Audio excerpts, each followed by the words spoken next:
Hi guys, welcome to the first video. This is just a short introduction into who Kutlwano is, the Kutlwano behind Entrepreneur's Guide with Kutlwano. Why did I start this journey? Who am I? So let's start from the beginning. I'm Kutlwano.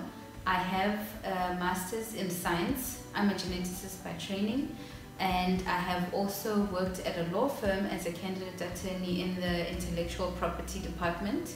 So I would like to consider myself a specialist in intellectual property.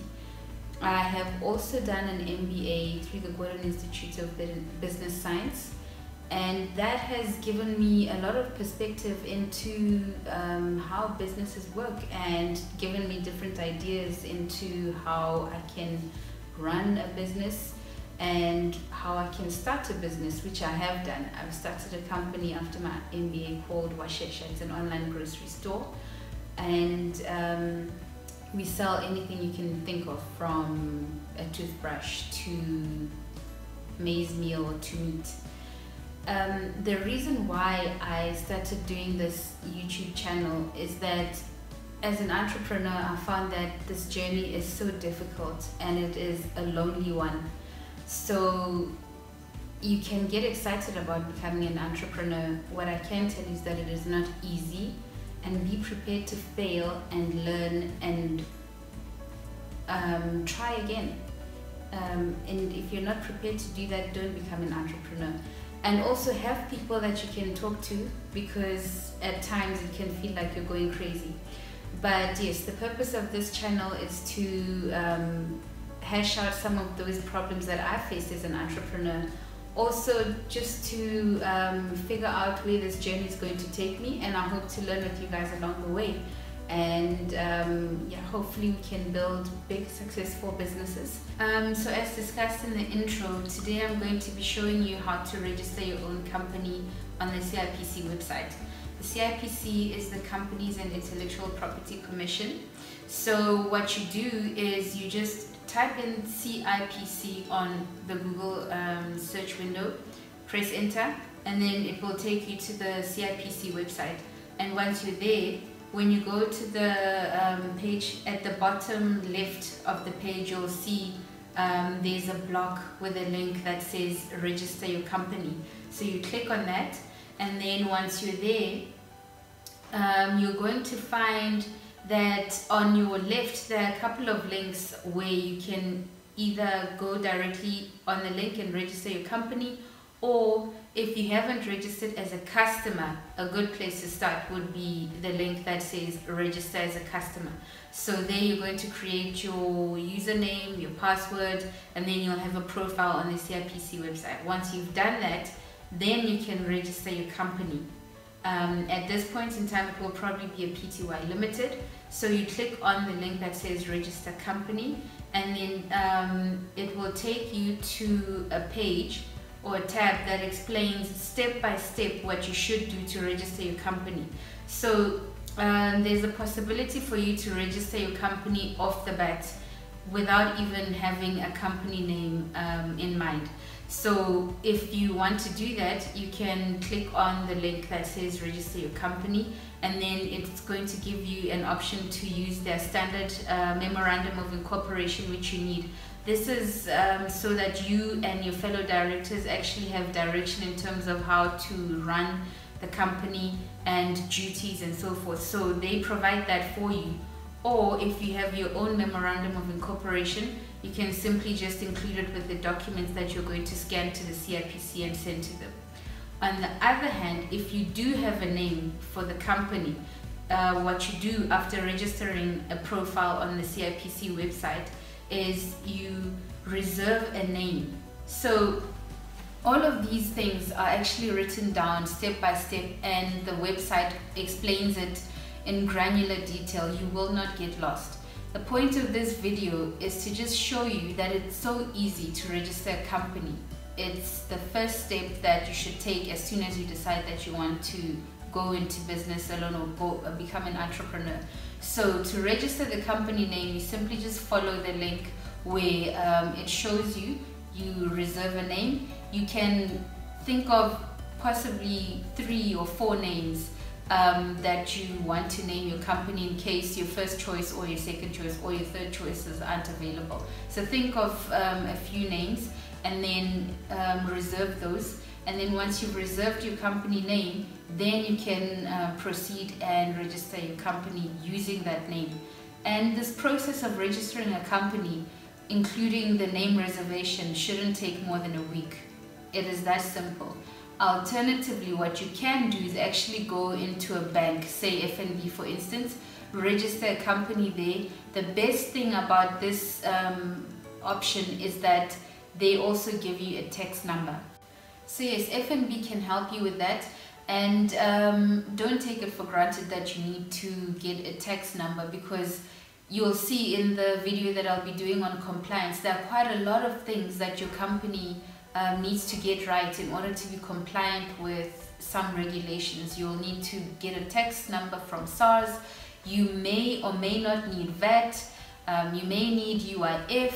You may need to register your employees for PAYE and so forth. So that will be discussed in a separate video. For now, just you can register your company at FNB and get the tax number simultaneously.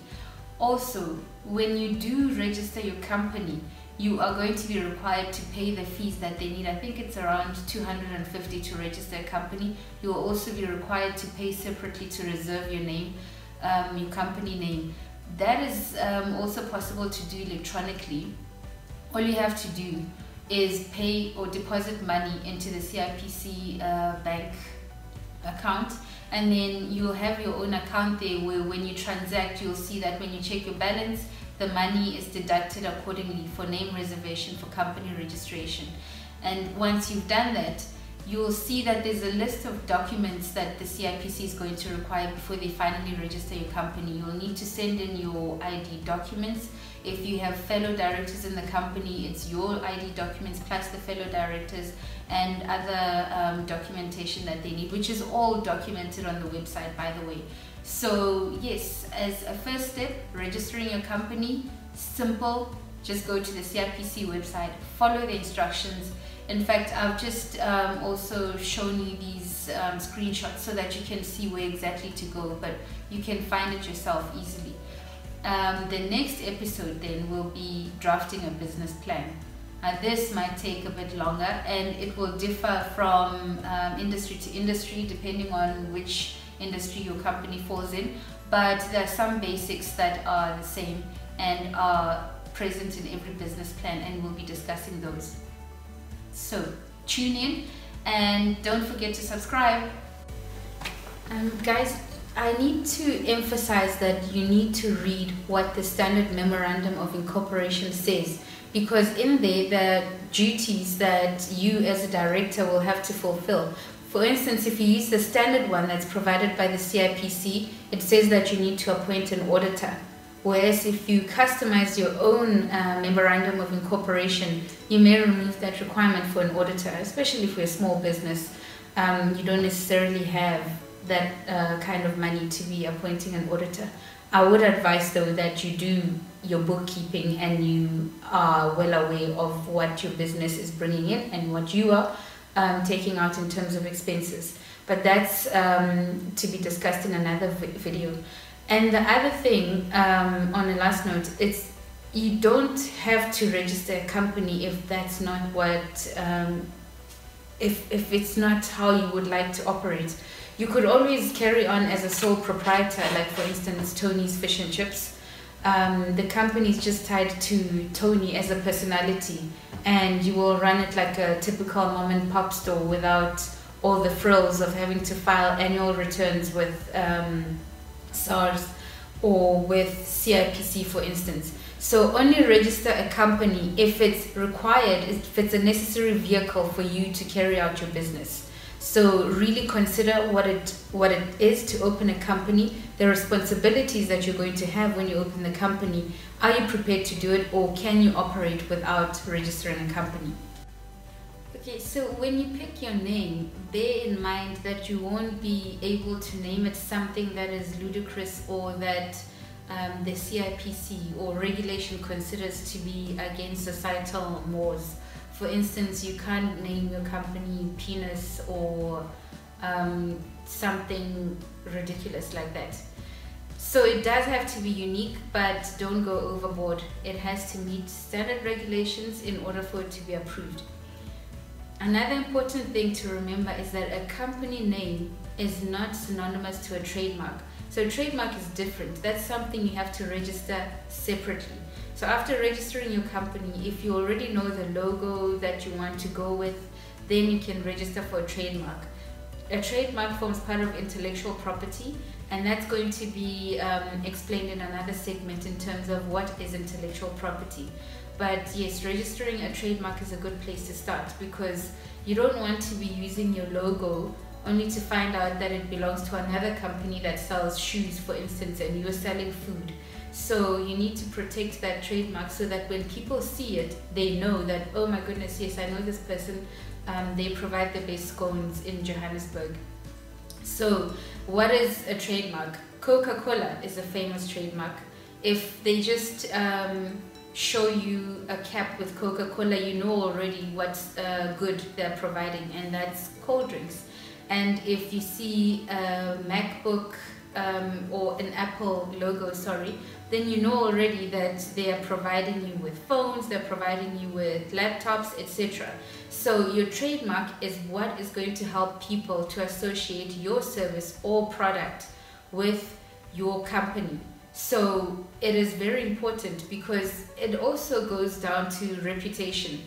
You need to protect your trademark to make sure that people always associate it with something good and something that they would definitely want to procure again, either a service or a product that they would buy over and over and over.